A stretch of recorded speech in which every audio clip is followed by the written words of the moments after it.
This is The World Today. A warm welcome to the program. I am Peninah Karibe. Iran's Islamic Revolutionary Guard Corps says it has stopped 3 oil tankers from passing through the Strait of Hormuz. It says one tanker caught fire after an explosion. Iranian state media says locations near cities in western Iran and a power station in southern Iran was struck. Exxon Kevani has more from Yazd in central Iran.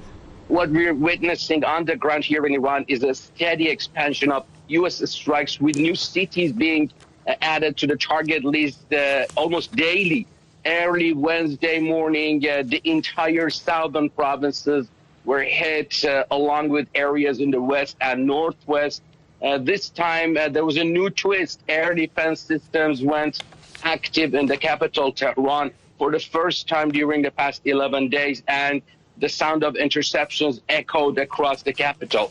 The IRGC claims they managed to shoot down one enemy drone over Tehran. On the retaliatory strikes, Iran fired precision missiles at targets in Kuwait, Bahrain, and Jordan. And the IRGC has been putting out satellite images regularly, claiming to show just how accurate their strikes have been against U.S. bases in the region. Now shifting to the U.S. president's recent threats to bomb Iran's nuclear sites, specifically the so-called Pickaxe Mountain. The foreign ministry has responded by saying that all of Iran's nuclear activities have been properly declared to the IAEA under safeguard agreements. Spokesperson Ismail Baqai went a step further, calling America's obsession on that particular site, which he says has no nuclear activity whatsoever, nothing more than an excuse for further destruction. At the same time, the IRGC has issued its own warning. If the U.S. goes after that mountain, Iran will treat it as a regional escalation. And if that line is crossed, the IRGC says all American interests, along with those of their allies and supporters, will be hit hard by Iran's armed forces. Meanwhile, the U.S. Central Command says it has completed the 12th successive night of strikes against Iranian military targets as the two sides continue trading attacks and tit-for-tat threats. U.S. President Donald Trump has threatened to destroy one bridge or power plant in Iran for each time Tehran shoots at a ship in the Strait of Hormuz. He has also vowed to bomb Iran's nuclear site, reportedly located beneath a mountain in the central province of Isfahan. CNN's Madi Gannon has more from Washington, D.C. Threats between the U.S. and Iran appear to be shifting into a new gear as the fighting shows little signs of slowing. And on Wednesday, President Trump issued a new warning. In a post on Truth Social, Trump said that the U.S. would bomb and destroy one bridge or power plant in Iran for every ship Iran targets in the Strait of Hormuz. That was just hours after Iran issued its own new warning. In a statement, Iran said that any potential attacks on Iranian nuclear facilities would be taken as an expansion of the war. That, according to a state broadcaster in Iran. President Trump on Tuesday said that the U.S. would be hitting Iran's Pickaxe Mountain soon. That's where the action is, and we'll be hitting that area probably pretty soon. And there's not a thing they can do about it. Normally I wouldn't say that. If I thought they could do something about it, I would never say that. But we'll be hitting that area pretty soon, and very heavily. That's the highly fortified facility under a mountain in Iran that's suspected to be a nuclear facility underground. It's not far from the uranium enrichment facility that the U.S. and Iran bombed last summer. Tehran has accused Washington of using Pickaxe Mountain as a pretext for further attacks. Saudi Arabia and the U.S. have signed an agreement to cooperate in the peaceful usage of nuclear energy. The Saudi Ministry of Energy says the deal follows an announcement made last year by Crown Prince and Prince Minister Mohammed bin Salman during his visit to the U.S. The deal would allow the country to enrich uranium using U.S. technology and reprocess nuclear waste, but it excludes the International Atomic Energy Agency Additional Protocol, which authorizes snap inspections. A civil nuclear deal between the two countries has been in the works for years, but progress has been hampered partly by non-proliferation groups who warn that it could offer Saudi Arabia a path to develop nuclear weapons. The U.S. Energy Department says the deal will be reviewed by the U.S. Congress and will go into force if there are no objections within 90 session days.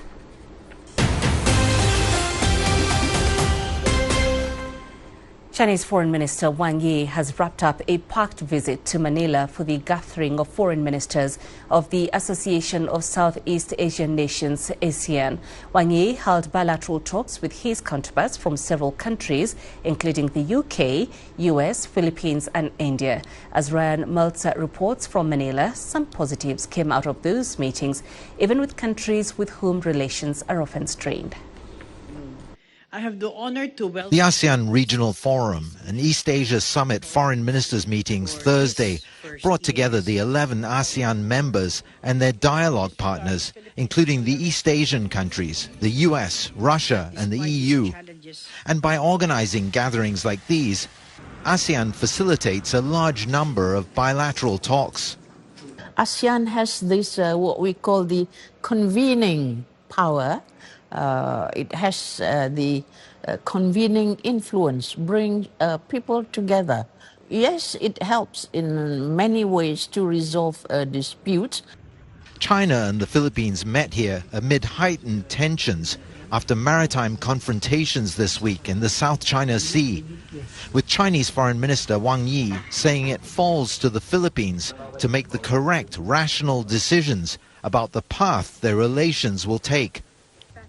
Wang Yi also held lengthy talks with U.S. Secretary of State Marco Rubio and afterward described the meeting as positive, pragmatic and constructive. Rubio also took away positives. I think President Xi will have a very positive visit when he comes to Washington. Look, these are the two most powerful countries in the world, particularly economics. But also, I mean, we have to have a relationship. And obviously there are areas of great differences. Both sides will acknowledge that. We'll have to work through those.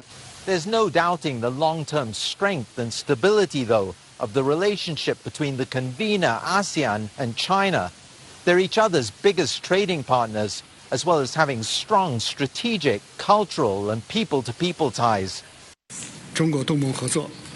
China-ASEAN cooperation has continued to move at the forefront, with steady implementation and rapid progress.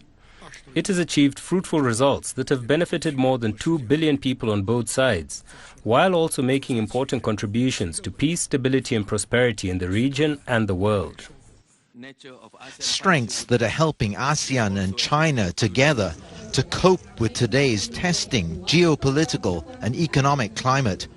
Ryan Meltzer, CGTN, Manila. Chinese Foreign Minister Wang Yi has met with his British and Egyptian counterparts in Manila. Meeting UK Foreign Secretary Ed Miliband, Wang called on both sides to advance their comprehensive strategic partnership and uphold multilateralism. He also urged Britain to provide Chinese companies with a fair and non-discriminatory business environment and avoid politicizing economic and trade issues. Miliband said the new UK government attaches great importance to relations with China and reaffirmed London's long-standing position on the Taiwan question. In talks with Egyptian Foreign Minister Badr Abdelati, Wang said China and Egypt have set an example of solidarity among major developing countries over the past 70 years of diplomatic ties. The two sides agreed to deepen cooperation in areas including trade, artificial intelligence and renewable energy, while strengthening coordination on regional and international affairs. Wang also said China supports Egypt's role in promoting peace talks in the Middle East. Thursday marks the 105th anniversary of the first National Congress of the Communist Party of China. The meeting that officially launched the party's founding On that date, in 1921, 13 delegates, including Mao Zedong and Deng Biwu, attended the Congress in Shanghai. To commemorate the occasion, the China Public Relations Association hosted an event where experts shared insights into the CPC's history and discussed its contributions to the development of China and the wider world. The association also highlighted the party's achievements in poverty alleviation, technological innovation, and the expansion of public services. Looking back at history and at China's development today, we can understand why the CPC has remained deeply rooted among the people in three ways. First, it strengthens discipline and improves its conduct to stay close to the people.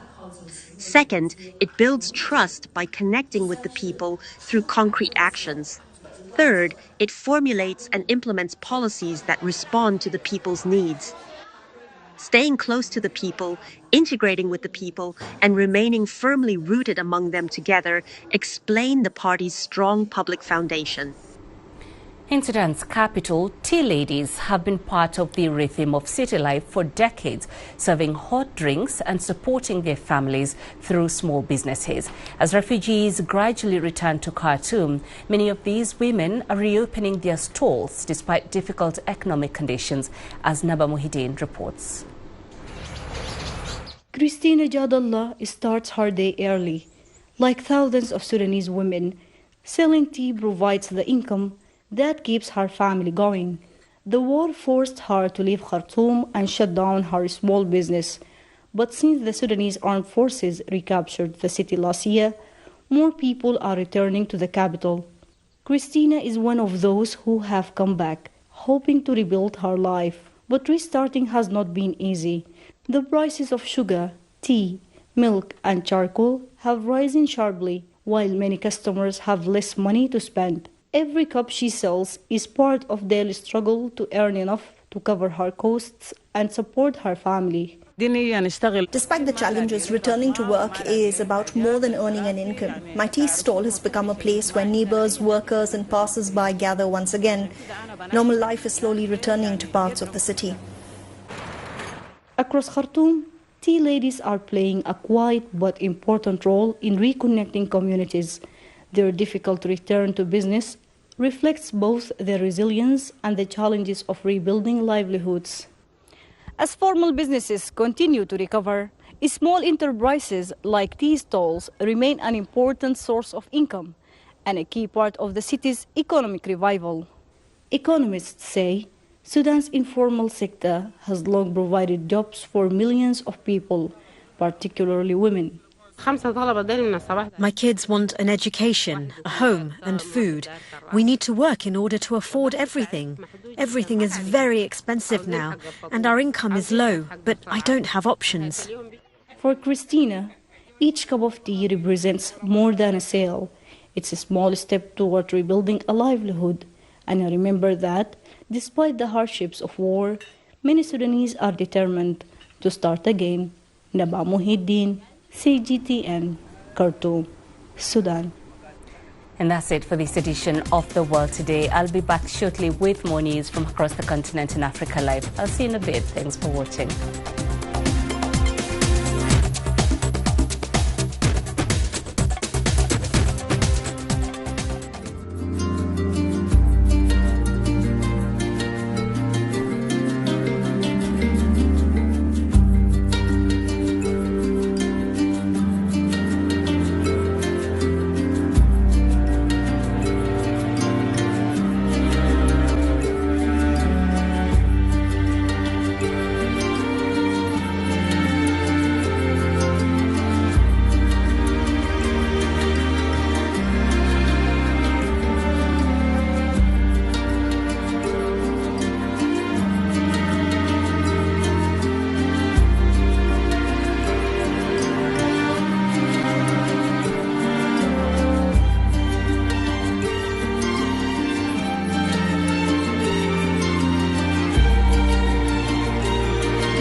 Germany pledges continued support for Nigeria's fight against terrorism.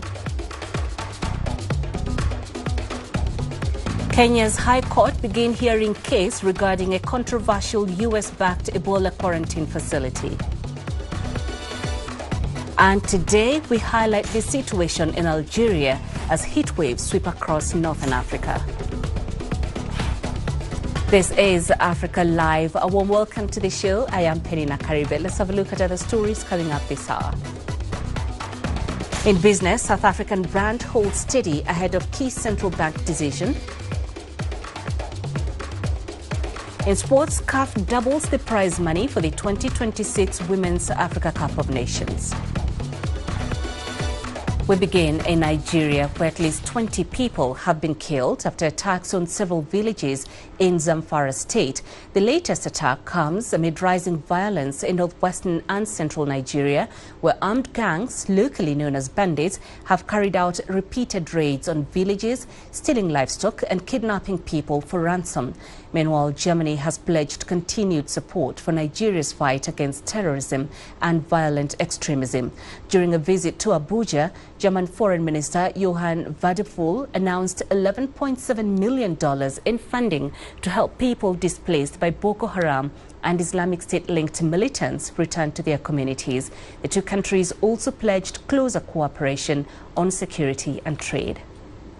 For years, Nigeria has stood on the front line in the fight against terrorism and violent extremism. These threats also infect us in Europe, and we can only address them effectively together.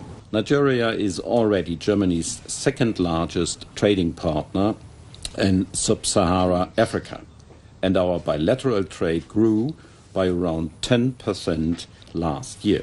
We therefore encourage greater participation by German businesses in Nigeria's priority sectors, including renewable energy, manufacturing, critical minerals, transport infrastructure, agriculture, digital technology, and industrial development. Together, we can build a stronger partnership that not only serves our responsive national interests, but also contributes meaningfully to regional and international stability. Burkina Faso's President Ibrahim Traoré has dispelled speculation of a power struggle within the government, saying there are no strongmen around him. Omarou Yabre, seen as Traoré's second-in-command, has not been seen publicly since late May. His entourage alleges several of his close associates have been abducted or arrested. Similarly, third-in-command Farouk Azaria Sorgo, who is the government spokesperson, has not appeared publicly since mid-May. Sorgo's deputy claims he has been abducted, but Traoré says his mission is being followed. I've got a mission, and they all follow that mission. That's why we are here. And if anyone screws up, I'll take you down without a second thought. There are no strongmen, right? There aren't any. And that brings me back to you. Actually, the business operators who often say, oh, you have to negotiate with this person, he's the strong man. There are no strong men around me. And turning to the Ebola outbreak in the Democratic Republic of Congo, over 2,500 cases have now been confirmed, with the death toll exceeding 1,000. Health teams are racing to contain the virus as insecurity hampers response efforts in the eastern provinces. The World Health Organization warns the rare Bundibujo strain is spreading into new areas driven by conflict and displacement. Meanwhile, the DRC health officials say deeply rooted burial traditions are threatening efforts to contain Ebola. Many want the bodies of their family members to be buried back in their home villages, but it's a practice experts warn significantly accelerates the spread of the virus. Here's Caroline B. with more on that. In Beni, many Ebola deaths are occurring in the community rather than at health facilities. Families then want to transport the deceased back to their ancestral village for burial. It's a traditional mark of respect, but in an Ebola epicenter, it's a deadly vector. Health authorities are urging families to let safe burial teams step in to prevent further transmission.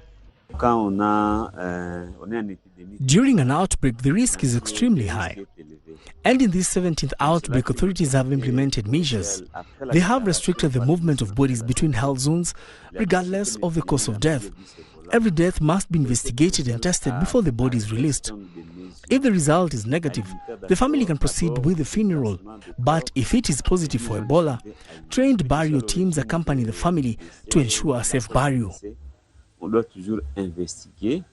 The Ebola virus remains highly contagious after death through bodily fluids, but many families still want their loved ones buried in their home villages.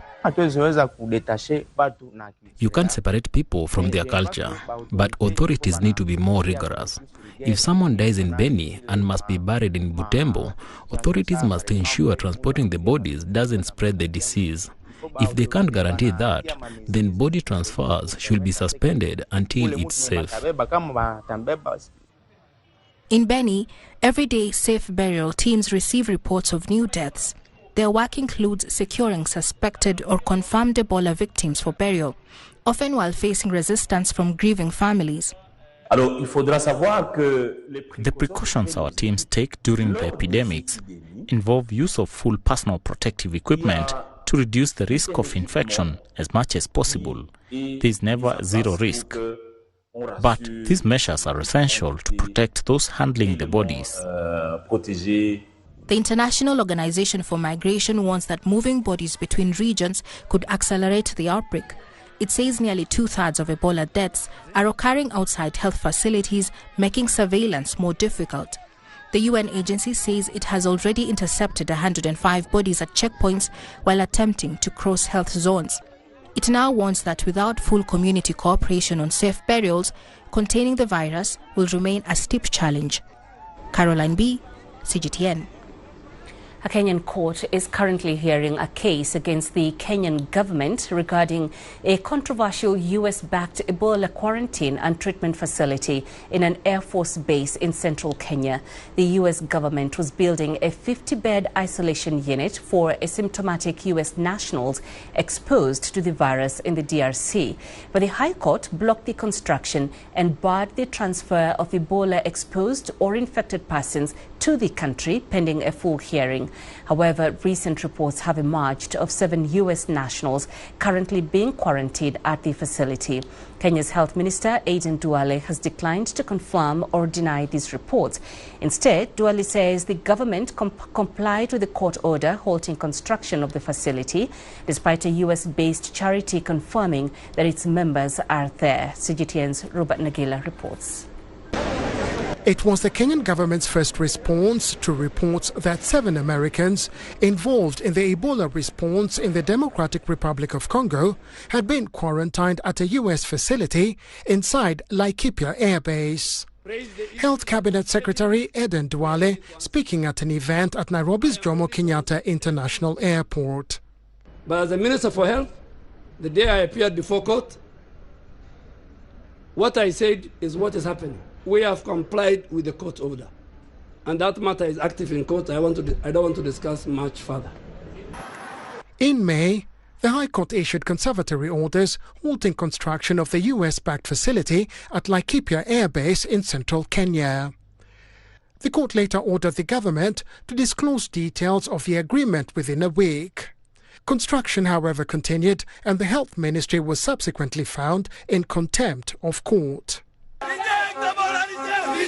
2 people were killed during protests against the facility in June, even as President William Ruto defended the agreement with Washington. I can assure the people of Kenya that the agreement between the government of Kenya and the American government is for the good of our country. The case filed by Katiba Institute, an NGO, is set to resume on Thursday. Meanwhile, the government says more than 270,000 travelers have been screened at Kenya's borders with no Ebola cases detected so far. Robert Nagila, CGTN. Two Ghanaian citizens have petitioned the International Criminal Court to open a probe into attacks against foreign nationals in South Africa. The petition, submitted to the court last week, was filed by a former Ghanaian government spokesperson on governance and security and a counter-terrorism and security analyst. They argue that the widespread and systematic violence could amount to crimes against humanity and have accused the South African government of failing to prevent or punish the crimes. South Africa's Foreign Affairs Ministry has dismissed the legal move as opportunistic. According to a spokesperson, South Africa possesses a domestic legal framework capable of handling internal disputes and human rights concerns without international oversight. The country has experienced a surge of anti-immigrant protests in recent months. For more, let's bring in Professor Kwado Appiagyei-Atua, a professor of international law at the University of Ghana. He joins us via Zoom from Accra in Ghana. Professor, thank you very much for joining us. On what legal basis do the petitioners argue, or is there enough evidence to support claims that xenophobic attacks could amount to crimes against humanity under the Rome Statute? Thanks for having me. On the basis for petitioning the ICC is on the grounds that what's happened to or how Ghanaians and other African nationals were treated in South Africa is on xenophobic grounds constitute crimes against humanity. And if you look at the ICC statute, Article 7 thereof, it recognizes as one of the crimes, international crimes that it has jurisdiction over as crimes against humanity. So then the question is whether what happened in South Africa could constitute a crime against humanity. And that taking us to Article 7 of the ICC statute. It says that the act should have been widespread or systematic, and it should lead to one of the following: murder, extermination, enslavement, deportation or forcible transfer of population, and others. And so if you look through the lists, you can clearly say that crimes against humanity might have been committed by South Africa's forces or the citizens, which have then been endorsed by the state. And therefore, there's a possibility of a matter being raised before the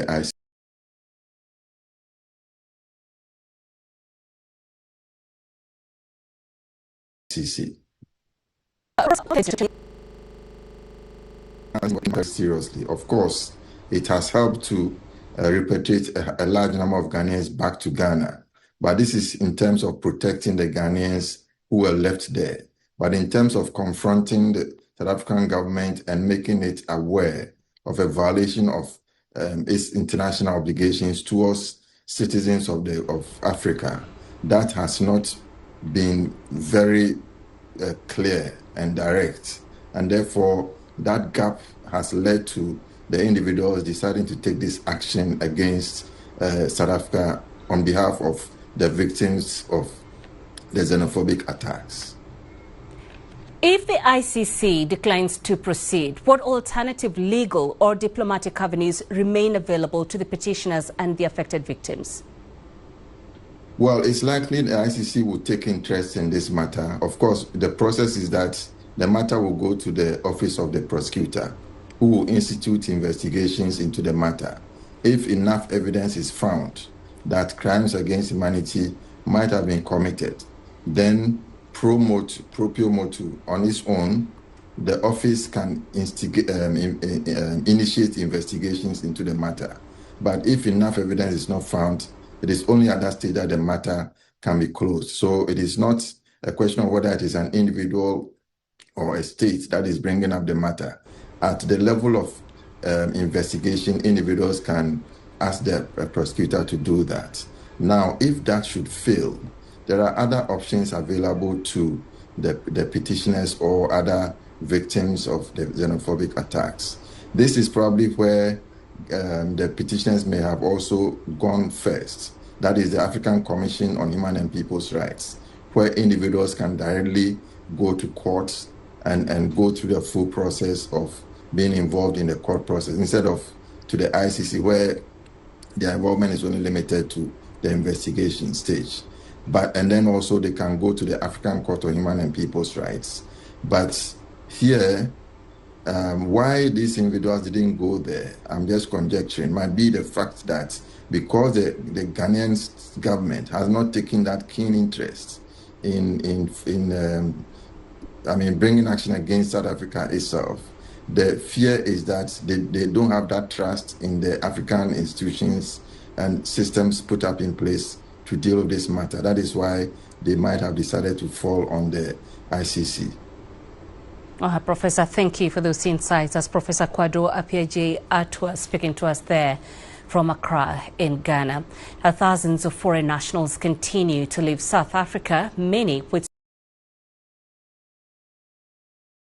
support from their governments. An exercise on Saturday for at least 900 Ghanaians.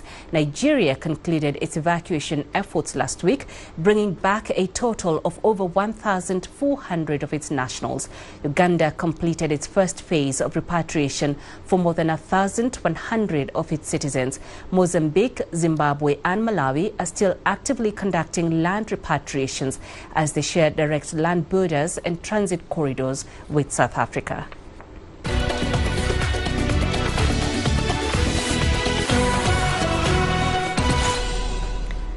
Today, we head to Algeria in the latest episode of our special series on the growing threat of heat waves across North Africa. Temperatures have soared to 49 degrees Celsius in several regions of the country. Authorities are urging citizens to limit unnecessary exposure to the sun and follow official health recommendations while the extreme weather persists. Wilkes Tanyabwa reports. In Algeria's northern city of Gadaia, residents say the high temperatures have become unbearable, with many seeking medical help for heat-related illnesses. Honestly, we don't know what to do. The heat wave is extremely intense. I think the temperature has gone beyond 52 degrees. There is no difference between standing in the shade and being out in the sun. Children and the elderly people are suffering the most. The elderly, children and those with chronic illnesses are considered highly vulnerable during prolonged periods of high temperatures.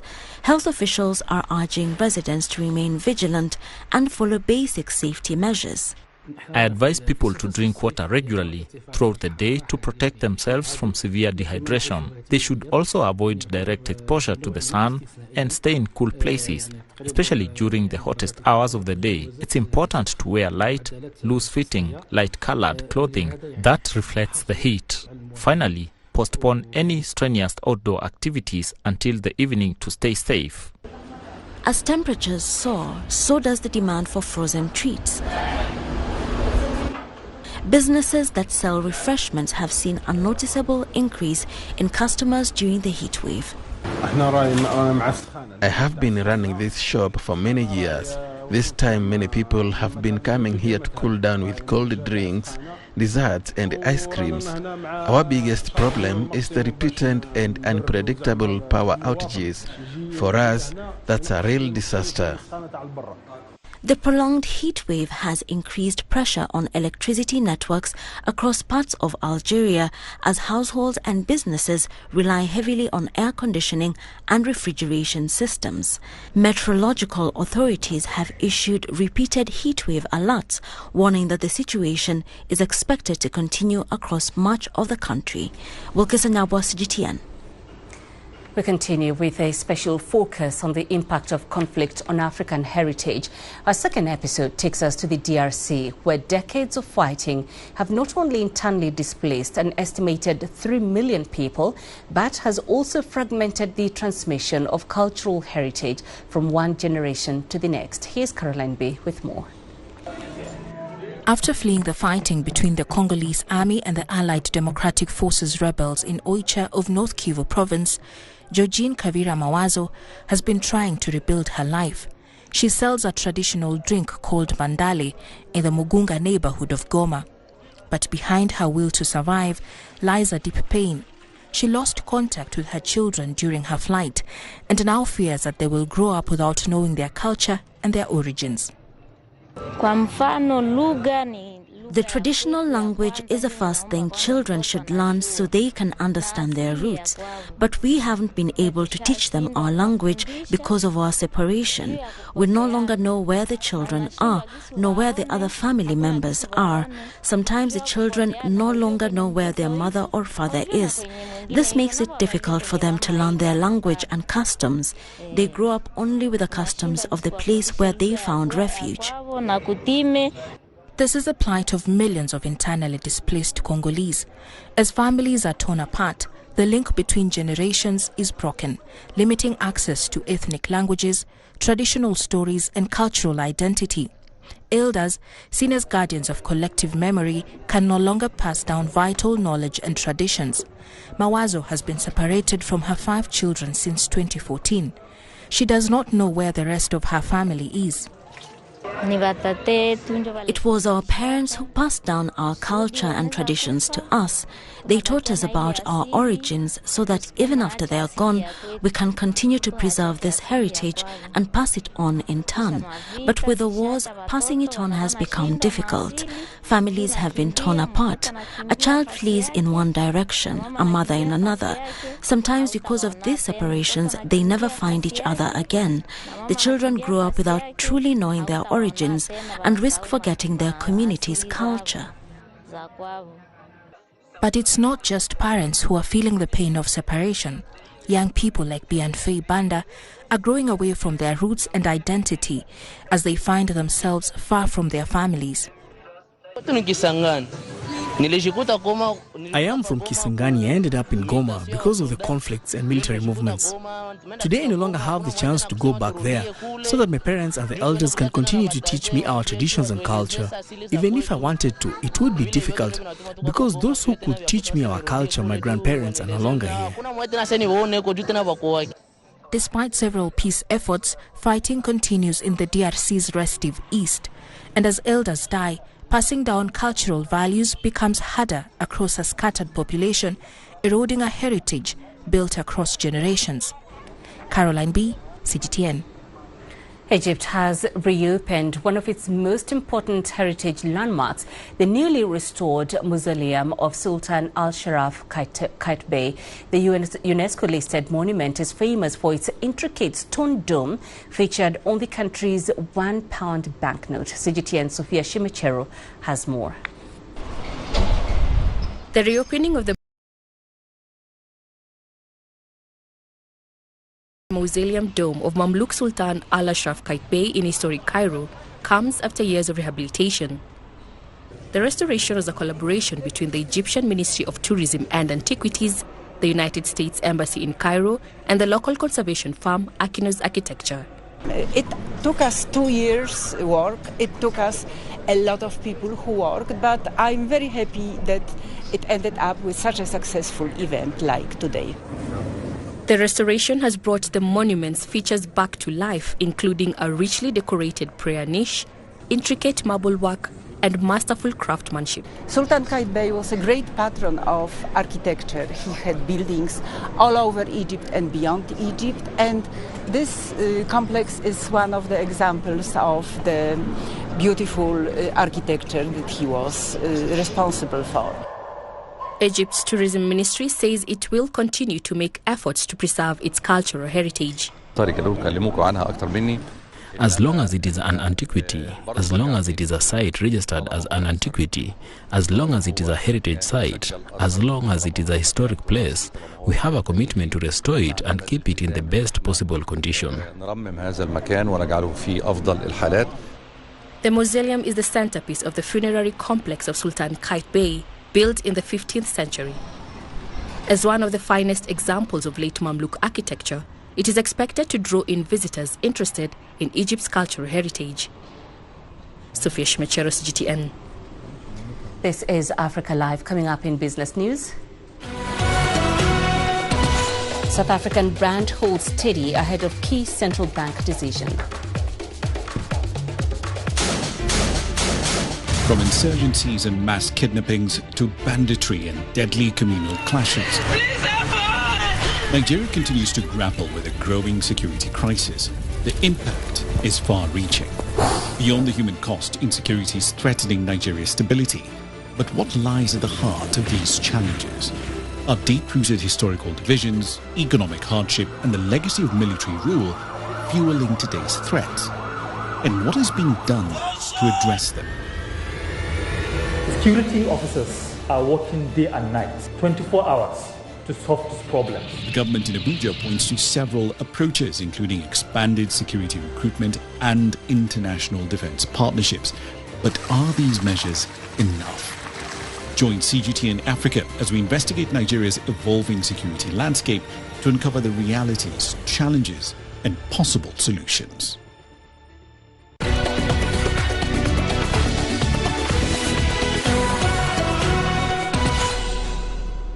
South Africa's rand barely moved, even as June inflation hit a two-year high of 5%. The move pushed traders to focus on the South African Reserve Bank's rate call on Thursday. 16 of the 25 economists polled by Reuters expect the South African Reserve Bank to raise its benchmark lending rate by 25 basis points to 7.25% from 7%, while the remainder expect the bank to leave the rate unchanged. At the bank's last meeting, it raised its main lending rate for the first time in 3 years, joining only a handful of other emerging market central banks to have tightened policy during the US-Israel war against Iran. Headline consumer inflation accelerated to a two-year high of 5% year-on-year in June from 4.5% in May, driven by price pressures stemming from the Iran war. Tanzania is building its official gold reserves, with the country's central bank saying it has accumulated nearly 28 tons of gold over the past year and a half. Officials say the move is designed to strengthen the country's financial position amid global economic uncertainty. CGTN's Isaac Lukando has more. A modern-day gold rush in Tanzania as the country's central bank continues to build its reserves of the precious metal. The Bank of Tanzania buys at least 20% of the gold made available by local miners and traders so it can stabilize the national currency, the shilling. Benki kuu imeendelea kununua dhahabu. The central bank has continued buying gold produced in the country to increase foreign exchange reserves, diversify reserve assets, and ensure the country's natural resources contribute directly to financial stability. Katika utulivu. Economists say the country's gold buying strategy has yielded positive results. Since the Bank of Tanzania started holding gold reserves, it helped the currency to gain by 6.5% against the US dollar. And also we can see that the Bank of Tanzania from mid-2025 to mid-2026 has been able to accumulate from 5 tons of gold to almost 28. It's 27.5 tons of gold in Tanzania. The central bank says that the nearly 28 metric tons of gold it has accumulated to date is worth roughly $3.7 billion. Before the program began, most of the country's reserve assets were held in foreign securities, including U.S. Treasury bonds. Tanzania is one of Africa's leading gold producers. By turning more of its gold into reserve assets, Tanzania is betting on its mineral wealth to strengthen its financial buffers and better withstand external economic shocks. Some economists, however, caution against relying too heavily on the metal, warning that sharp price swings could expose the country to losses. If we accumulate more gold in our reserves than other things like the bonds, the risk is that we might lose most of our money in when the price of gold drops unexpectedly. The government has given no indication it will slow its purchases. Officials say the policy encourages more artisanal miners to trade through formal channels, while building reserves that can help Tanzania's economy shine over the long term. Isaac Lukando, CGTN, Dar es Salaam.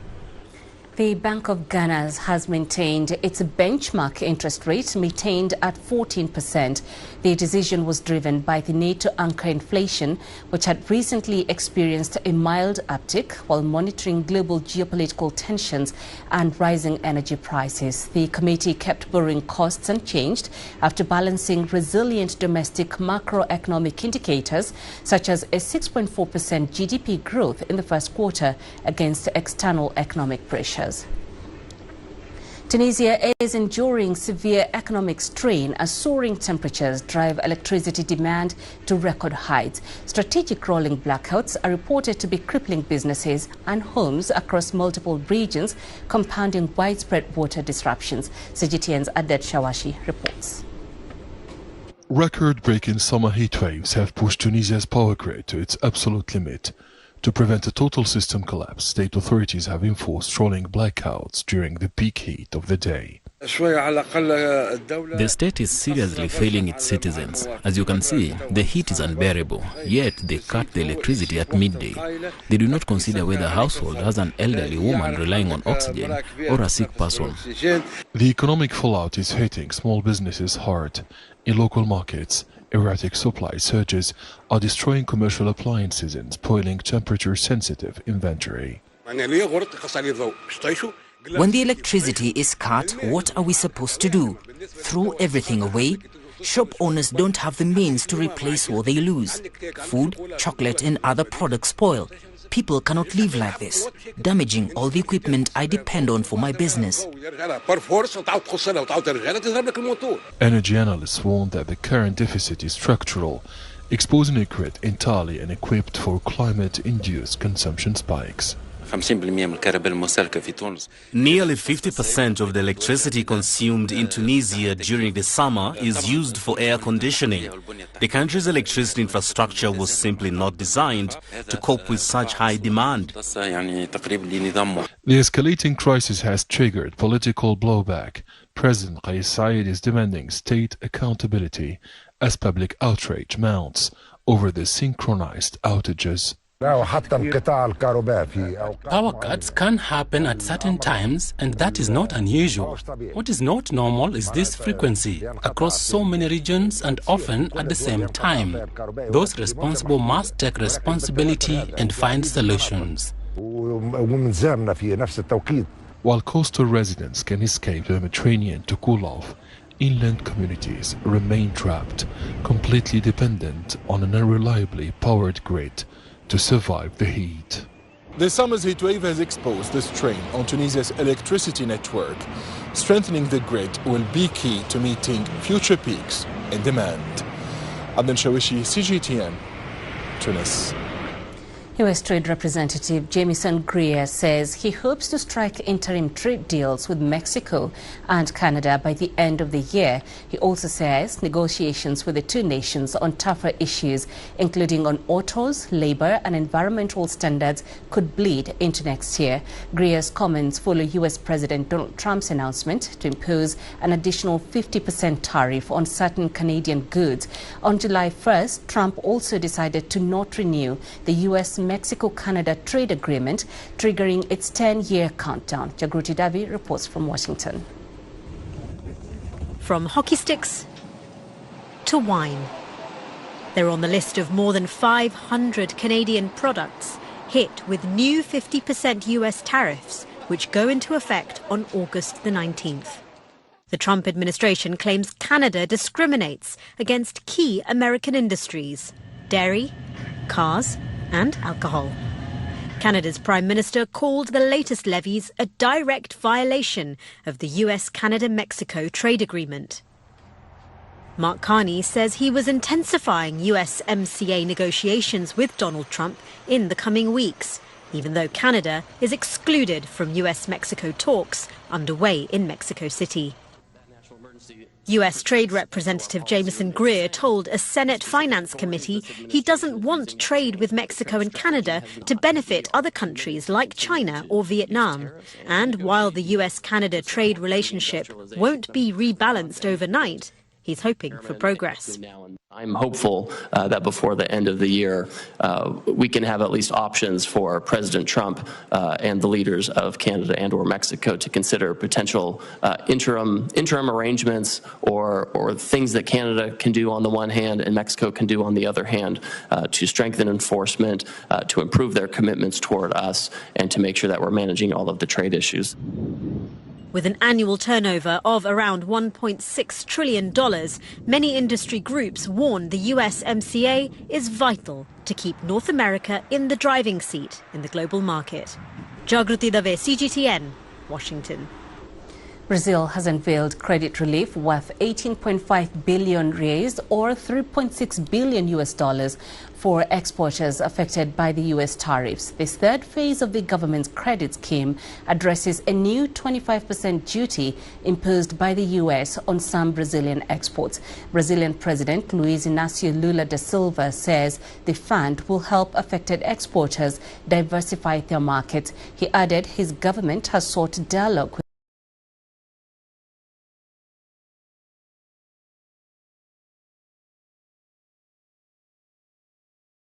the U.S., but the U.S. has refused. You're watching Africa Live. Coming up is legend on the fields, on the tracks, in the arenas of Africa. Were you born to be a player? Could this moment be yours?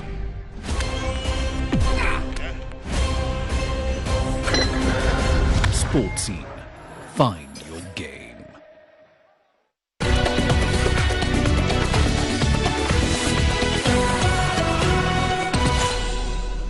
Let's begin your sports with continental football, and the Confederation of African Football has increased the prize money for the winner of the Women's Africa Cup of Nations set to start in Morocco this weekend. The body announced that this year's winners will pocket $2 million, a 100% increase from last year. CAF President Patrice Motsepe also noted that the runners-up will earn $750,000, while each of the 16 participating teams is guaranteed $150,000 in participation funding. Motsepe said the decision was part of CAF's continued commitment to investing in women's football and rewarding excellence across the continent. The 2026 WAFCON will be the first edition to feature 16 teams following the tournament's expansion. And as the countdown to this year's WAFCON continues, Kenya's national team is finalizing its training ahead of the tournament. The Harambee Starlets are putting final touches on their preparations in France before flying to Morocco on Friday. The delayed 3-week tournament gets underway this Sunday and will also serve as the African qualification tournament for the 2027 FIFA Women's World Cup in Brazil. Kenya returns to the competition after 10 years and is drawn in Group A against hosts Morocco, as well as African powerhouses Senegal and Algeria. The players know a lot has changed since the team last featured in the competition. Since we started our training camp in Kasarani, our team's goals, that is the technical staff and the players, has been to reach the semi-finals. This will be the best for us since we'll be able to qualify for the World Cup. That is what we're hoping for since the environment has been provided for that. So it's up to us to deliver. Elsewhere, the English footballer